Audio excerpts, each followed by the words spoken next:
Bueno, ya está grabando. Buenas tardes, Jorge, ¿cómo estás? Muy bien, ¿y tú? Perfectamente. Yo empiezo las entrevistas siempre con la misma pregunta, es ¿por qué haces cine? ¿Por qué hago cine? Bueno, yo creo que hago un poco cine, hago películas para explorar cosas que no conozco. Y el cine siempre es una buena excusa para poder llevarlas a cabo, para poder descubrir cosas a la medida que voy filmando.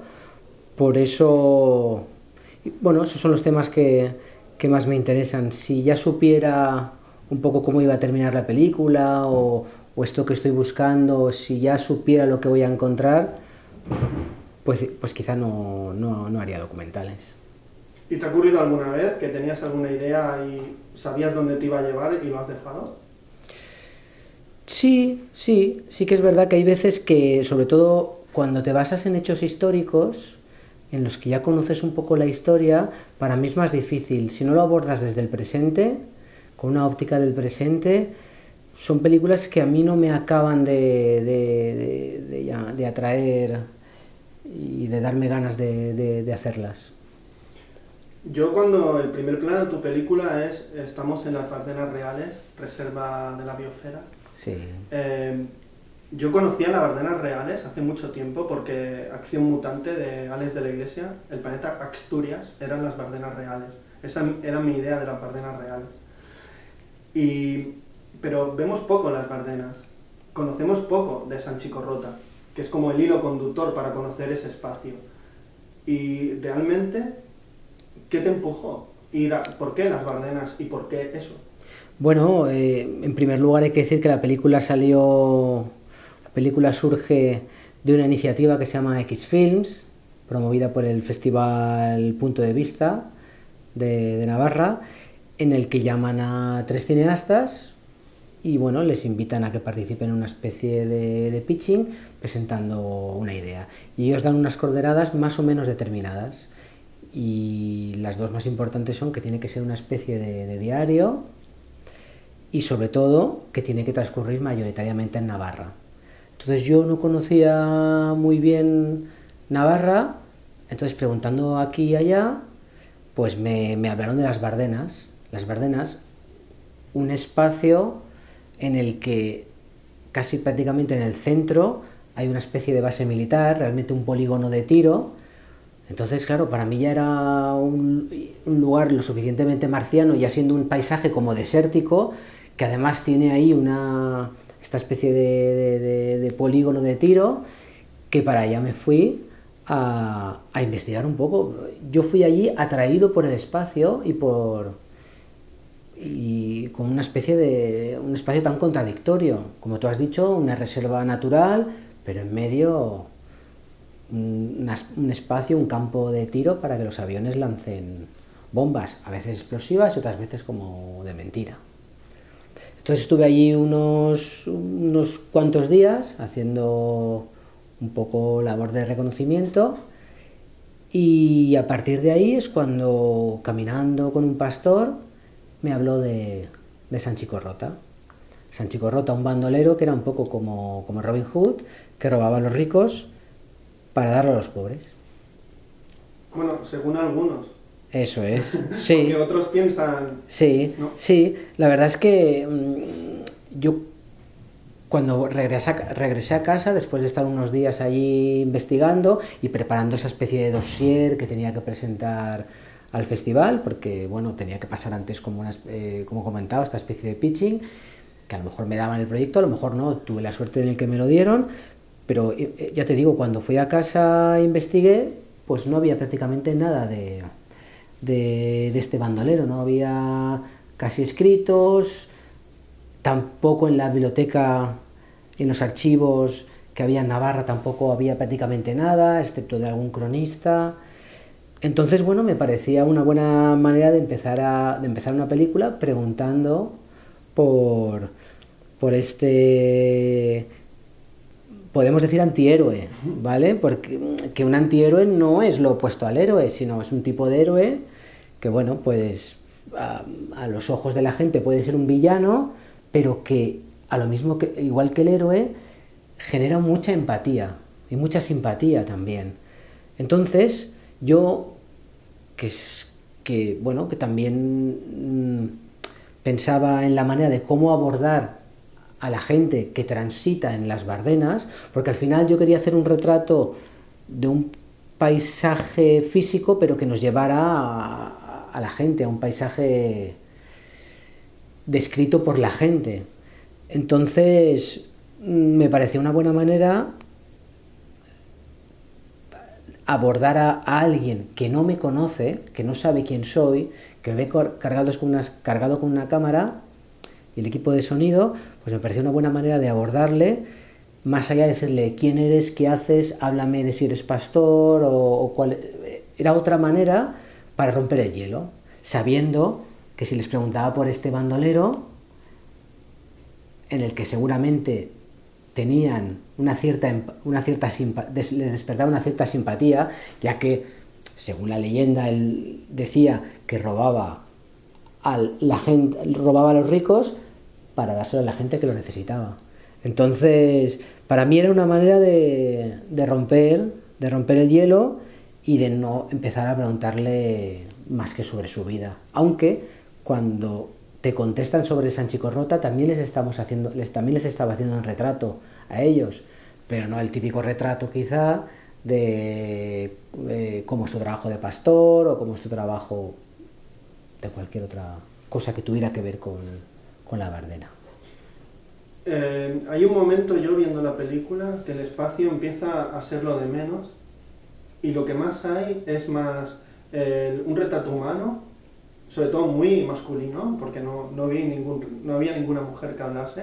No sé si eso es por la zona, por los aldeanos, o que las mujeres huyen de la Bardena, ya me contarás. Sí, bueno, la zona de las Bardenas Reales es un paisaje eminentemente masculino. Y de eso me di cuenta porque no habían mujeres que transitaran el lugar más allá de turistas que van a hacer. Pero que estuvieran ligados a la zona eran mayoritariamente hombres. Y era un poco lo que yo me iba encontrando. Y bueno, ya te digo, es un poco... No sé, ¿qué más preguntas tienes? Porque a mí la película se va haciendo mientras se va construyendo. Porque aparecen esos momentos que es una película muy física. Yo sin verte a ti, bueno, hay un momento que se te ve, ¿no?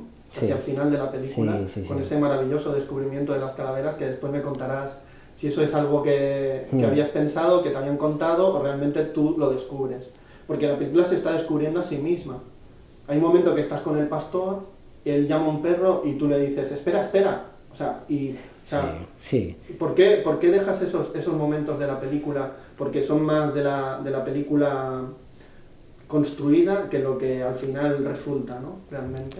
Sí, bueno, y también contestando la pregunta de antes, que me hablabas también de que yo paso de retratar un paisaje a retratar más a las personas, al final es un poco porque es lo que me interesa a mí.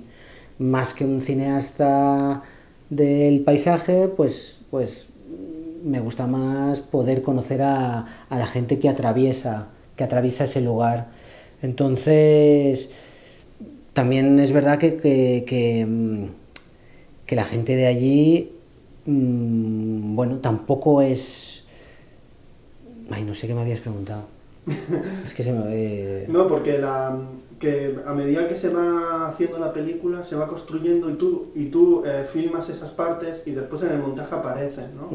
Como, por ejemplo, desenfoques, Sí. se escucha tu voz, Sí. hay un momento que un hombre entra en plano, se me escucha a mí, o sea, como esa parte que no aparece en las películas, pero aparece, ¿no? Es como si estoy filmando esto y tú vas a ver esa construcción también.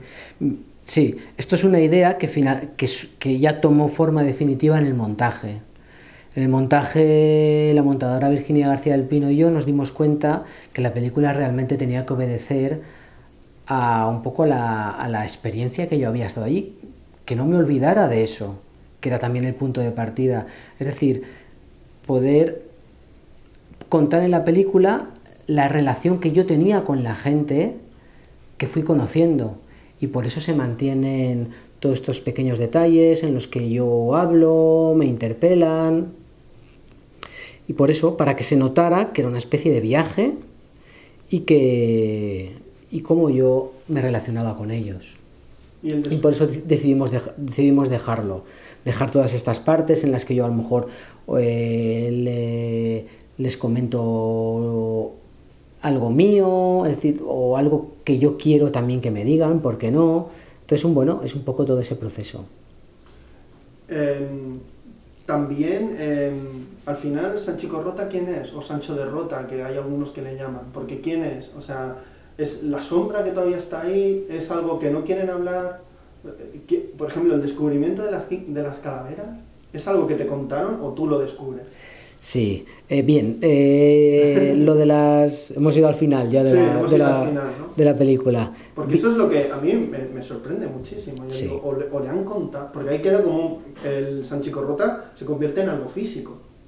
Sí. ¿Tú imaginas que eso, porque uno de los hombres lo dice, ¿no? Sí, la película empieza siendo una especie de como de retrato histórico, lejano, de este bandolero, contada esta historia entre chascarrillos, con esa simpatía, pero poco a poco la película, casi como si estuviéramos excavando en los diferentes estratos de historia, vamos acercándonos un poco más a nuestra historia contemporánea, y eso me viene por el descubrimiento que hacemos de unos restos humanos.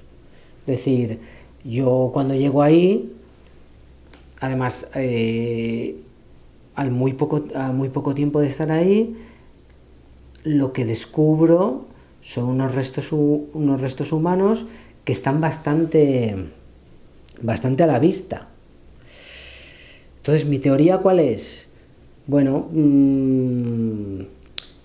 que alguien en algún corrimiento de tierras, lluvias, lo que fuera, se encontró estas calaveras, estos restos humanos, y como no quería problemas, pues se los dejó en una pequeña cabaña más o menos a la vista.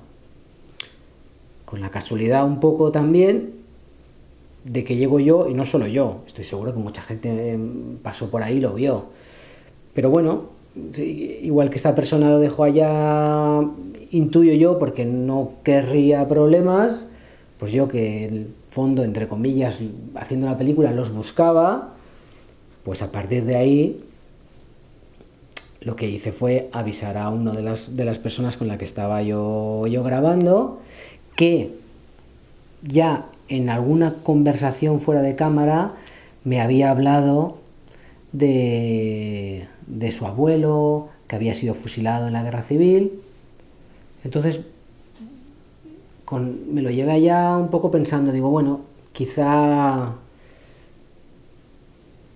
viendo esto a él le puede apetecer o le puede hacer venir a la cabeza esta historia que era muy fuerte.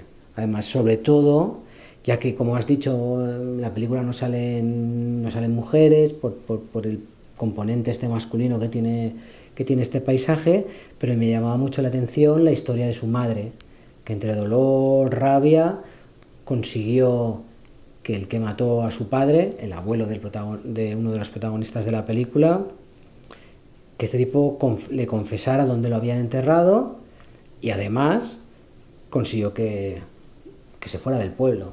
Entonces me parecía una especie de historia que a mí me conmovía mucho. Y la verdad es que en aquel lugar en el que encontramos estos restos, pues me la contó ya con pelos y señales. Entonces, la verdad es que la película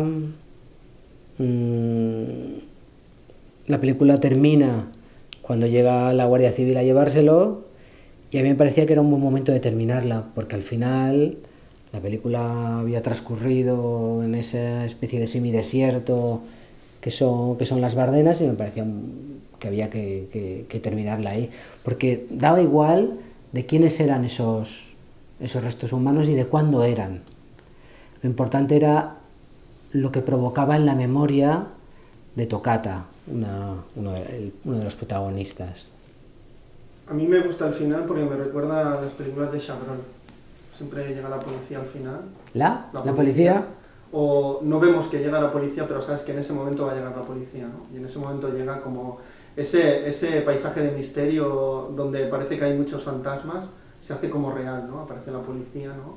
Y esos restos van a tener su sepultura o su destino, ¿no? A mí hay otra de las cosas que me gusta la película. Además, estos restos luego, que se los llevaron, un conocido antropólogo forense los analizó y fue muy curioso porque dictaminó que esos restos, en contra de lo que a lo mejor todos podíamos pensar, o es lo primero que nos lleva, que nos viene, este antropólogo forense lo que comentó era que no eran restos de la guerra civil, sino anteriores. Con lo que al final la película, casi de una manera indirecta, había creado otra leyenda, ¿no?, del lugar, la de aquel chico con una cámara y aquel señor que encontraron aquellas calaveras de la guerra civil. O sea, cuando no lo eran, cuando son previas. Pero como ya te he dicho, no importa lo que realmente fueran, sino lo que pueden provocar en la memoria de la gente. Yo viendo la película, piensas que esos restos son de Sanchi Corrotà y su cuadrilla. ¿Sí? Sí, yo lo pensé inmediatamente. Después, cuando este señor explica la historia de la guerra civil, cambias, pero te queda la duda. Sí, bueno, está bien que Sanchi Corrotà habría estado bien, 5 siglos después hubieran aparecido esos restos, pero la verdad es que, como dice otro de los personajes de la película, Sanchi Corrotà es que puede que existiera o deja entrever casi como que no existiera, o que era un bandolero que de tener un carácter altruista, nada. Entonces, otra persona que también que está cerca, mientras estaba yo grabando en ese momento, casi dice como una frase de las más bellas de la película, que dice que las leyendas son bonitas. Sí. Que para mí es un poco la idea que yo tengo también de que bueno, sabemos que Sanchi Corrotà pues posiblemente no fue lo que fue, quizá ni existió, por eso esos restos a saber de quién son, pero al final lo bueno que tiene es que ayuda o que lo que hace es que a nosotros, o por lo menos a mí como que estoy haciendo la película, lo que me interesa sobre todo es el hecho de que me gusta más o prefiero que me cuenten las leyendas. O sea, a pesar de que este personaje que aparece casi al principio de la película, y que también me lo encontré yo al principio del rodaje, en el que me trae a tierra, me baja a tierra todo ese componente quizá mítico que tenía Sanchi Corrotà, pese a que él como que me descubre, entre comillas, la verdad, yo sigo buscando esto de la leyenda, y al final, casi como en esta película de John Ford, del hombre que mató a Liberty Balance, cuando al final de la película le dice un periodista al otro: bueno, cuando las leyendas se conviertan en realidad, imprime la leyenda, es decir, quédate con ella. Yo ya sé que Sanchi Corrotà quizá no existió o fue un bandolero más, pero lo que quiero es que me cuenten esas historias, porque al final en la película lo que se nos cuenta es cómo se transmiten estos mitos y estas leyendas. Al final es un retrato de cómo se transmite la tradición oral, en la que yo quizá con métodos cercanos, podríamos decir, a la etnografía experimental, en el que las cosas no están ahí, pero hay que hacerlas salir, Pues bueno, eso es un poco lo que yo intento hacer con la película.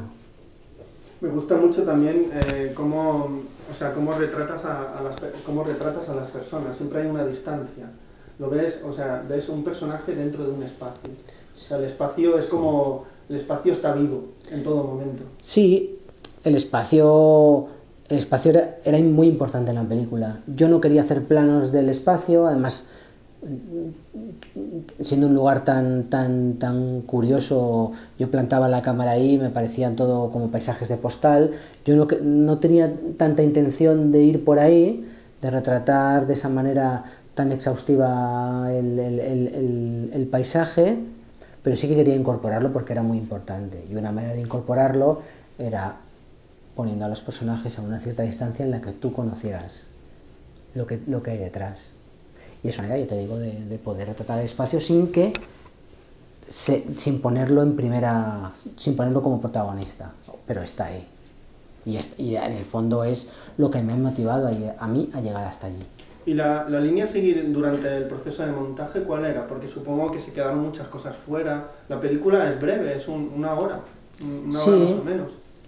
Sí, yo grabé creo que como unas 13, 14 horas y bueno, el montaje la verdad es que fue más o menos sencillo. Una vez dimos con la clave, que era contar la película como lo que fue, un viaje, y también centrarnos en Sanchicorrota, porque sí es verdad que yo cuando iba grabando también les preguntaba otras cuestiones alrededor de su trabajo, alrededor de su vida, pero me parecía que no tenían tanta fuerza, o que perdían fuerza, o que la película no quedaba claro hacia dónde ibas si las incorporabas. Entonces por eso decidimos únicamente que fuera la contestación a esa pregunta la que los definiera y la que diera una idea al espectador de por dónde íbamos. Y un poco el montaje fue sencillo, siguiendo un poco esa pregunta, y el viaje que hice yo y el plan de rodaje que más o menos tenía establecido. ¿Y a los navarreses de punto de vista, qué les pareció la película? Bueno, la mayoría de la gente es del pueblo de Arguedas. ¿Tú te refieres a la gente que aparece en la película? Sí, a la gente que aparece en la película y a los del festival, que también eran los promotores, ¿no? de la película o de la idea. Sí, bueno, a la gente del festival yo creo que la película pues les pareció interesante, y a la gente que aparece en la película pues también la verdad que Bueno, yo es que la verdad es que más allá de hacer esta película, yo lo que hice fue pues hacerme como amigo de ellos. Entonces ellos les gustó mucho ver cómo les hacía ese retrato, y lo que sí es verdad es que bueno, hicimos varios pases y algunos pases en el pueblo de Arguedas. Entonces yo recuerdo que uno de ellos se me acercó, uno de los que salen en la película se me acercó y me comentó, un poco medio en broma, medio en serio, que la película le había gustado mucho, pero que la parte final, la parte en la que se habla de la guerra civil y la represión que hubo, que eso quizá no hacía falta ponerlo. Con lo que a mí me dio una idea de cómo esas heridas, sobre todo en los pueblos pequeños, siguen abiertas, sí, y están ahí. Sí, están muy presentes todavía, ¿no? Porque sí, todavía se conocen los hijos, los nietos. Tu abuelo mató al mío, ¿no? Así o sea, realmente la realidad, la leyenda y el mito se confunden. Sí, ¿no? sí. Porque realmente es un viaje para saber qué fue pero también qué es de ellos, ¿no? Sí, es un poco esto, de intentar, a partir de hablar de algo, comenzar hablando de algo lejano, para hablar de ya un tema mucho más cercano y doloroso también para nosotros. Y un poco la película al final también es esa evolución, ¿no? De un poco hablarme del bandolero, pero para después hablar de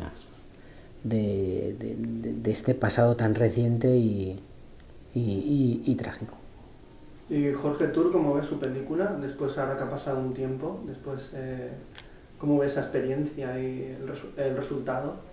Hombre, para mí una experiencia dura, porque a pesar de, o gracias a estar acompañado de la gente que sale en la película, gracias a ellos pues pude también un poco no afrontar yo solo el rodaje, pero la verdad es que el rodaje cuando uno va solo y en aquellas condiciones es bastante duro, entonces a veces me pregunto a mí mismo, ostras, ¿cómo fui capaz, ¿no? de estar allí 21 días más o menos, grabando día y noche y buscando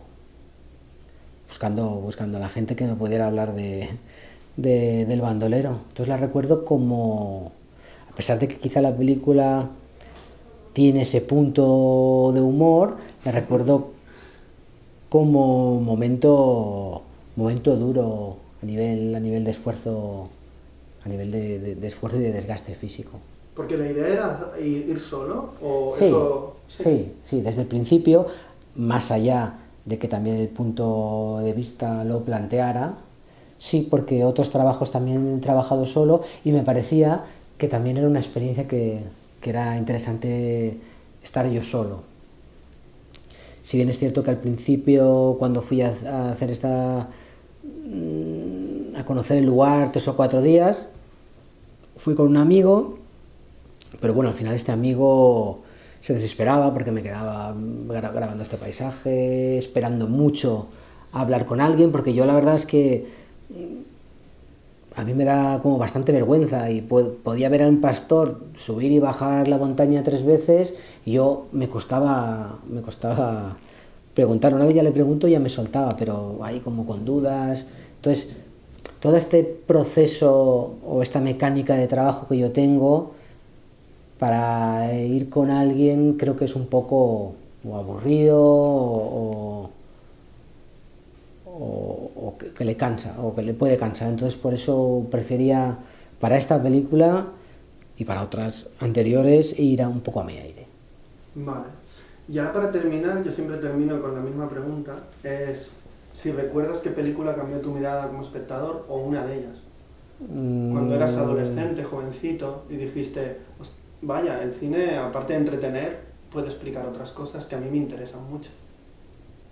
Bueno, yo a mí la verdad, para mí el descubrimiento del cine es como el descubrimiento del entretenimiento. O sea, yo quizás recuerdo más las películas que me entretienen que la película que me hace clic y creo que el cine va a contar más allá. Sí que te puedo hablar de esas películas que para mí era como pasármelo pipa mientras las veía, y no otras en las que digo, ostras, esto me va a servir para poder contar temas profundos. Pero ya te digo, desde Solo en Casa 2 hasta Los Goonies y todas estas películas. Luego sí que es verdad que a lo mejor este gusto por la comedia que tengo sí que es a través del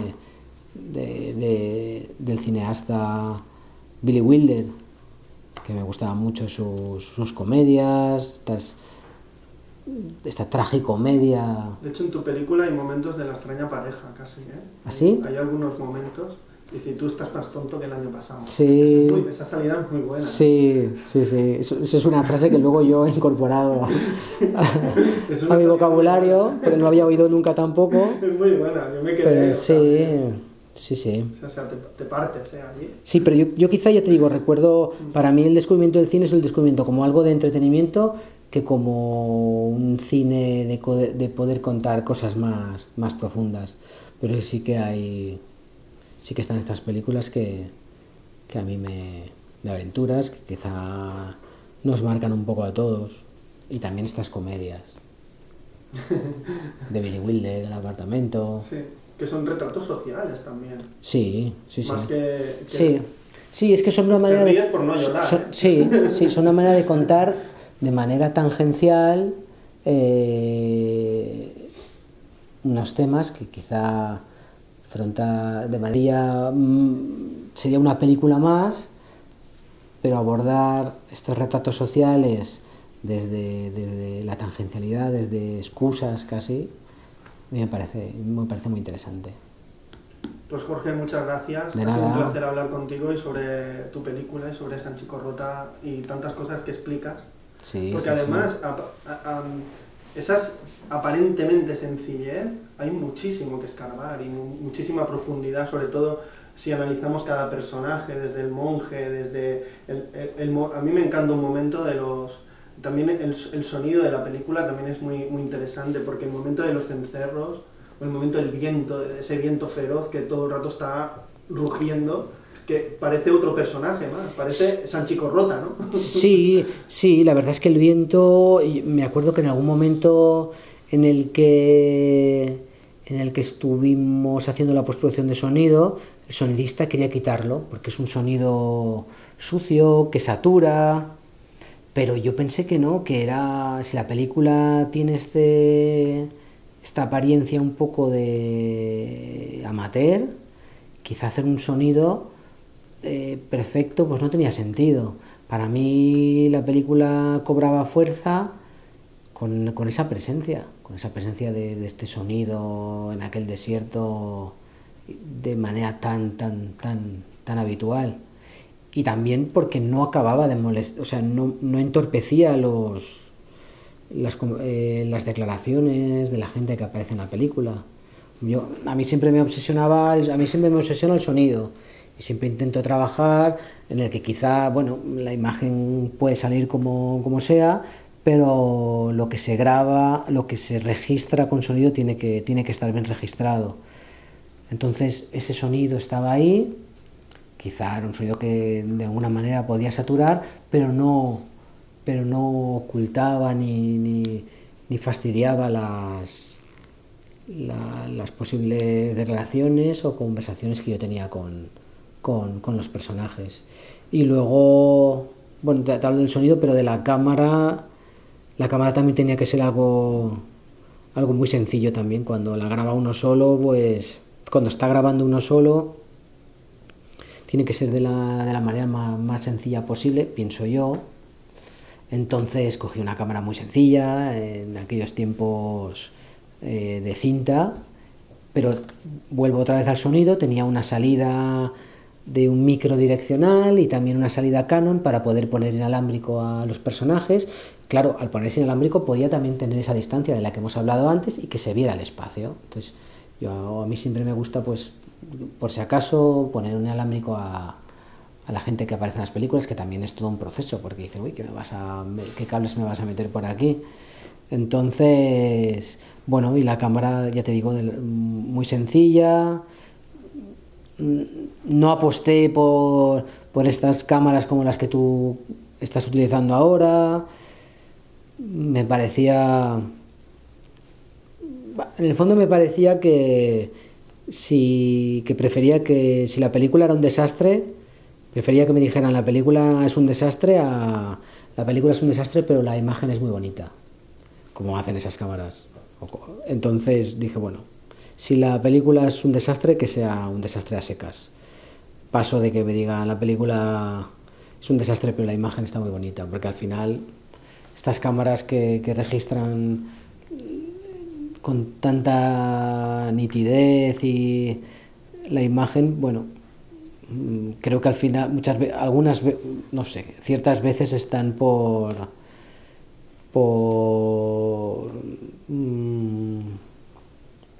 que los cineastas están por delante de los cineastas que están con ella.